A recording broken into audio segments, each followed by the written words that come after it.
Hello everyone, Please Don't Cry 2 here with you, bringing you another wonderful Battlefield Hardline video. Thank you all so much for coming by and checking out this video, I really do appreciate it. In this video, what I'm going to be showing you is the test and the review of the UMP-9.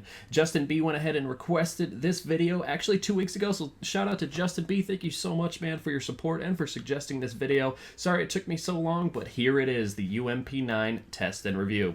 My initial thoughts on the UMP-9, and from the stats that I've looked up, it is a very accurate gun, especially on that first shot. I mean, you can get headshots at a good range. The thing with most SMGs is that their damage drop-off starts pretty early and that it also ends pretty early. So this gun goes from max damage of 24 to just 12 at about 30 meters or so. You really want to stay within that 30-meter range. However, it is very accurate. You can get headshots and things like that and do a little bit more damage and actually use it at longer ranges than that. It does have a nice magazine size, but all in all, basically, this gun is very accurate. Okay, it's not a very fast fire gun, so you kind of want to stay out of like real close quarters with it, but the thing is that it's so accurate. Some of the faster firing guns, they may fire a lot of rounds per minute, but the rounds start dancing all over the place.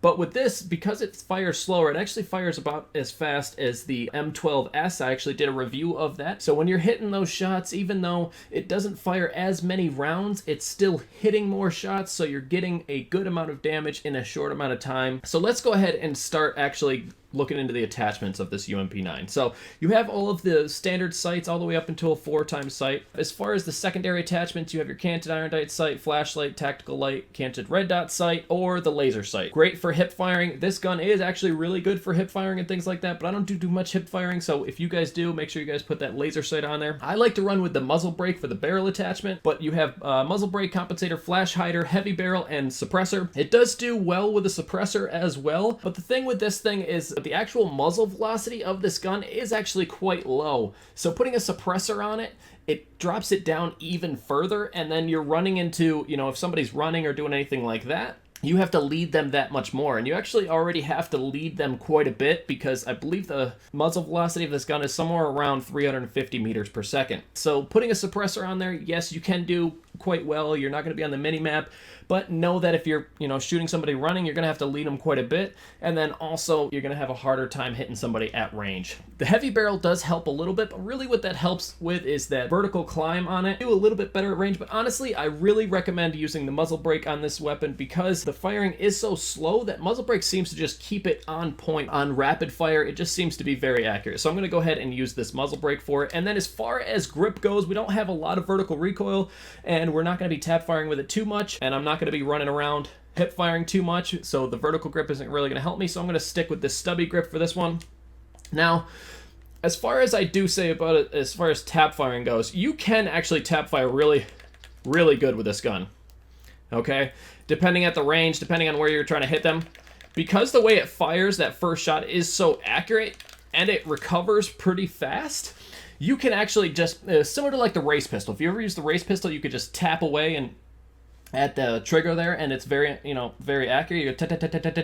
You know, use it like that.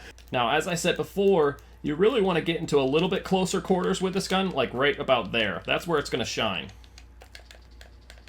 Because it's so accurate, you can aim right at the head and just destroy them.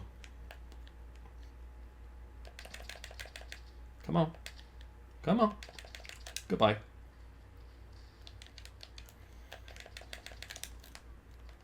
Now, I'm not trying to camp here, but I'm kind of pinned a little bit. Let's see if I can head this way. Gotta come around this. Well, it looks like the match is almost over. See if I can get a couple more kills.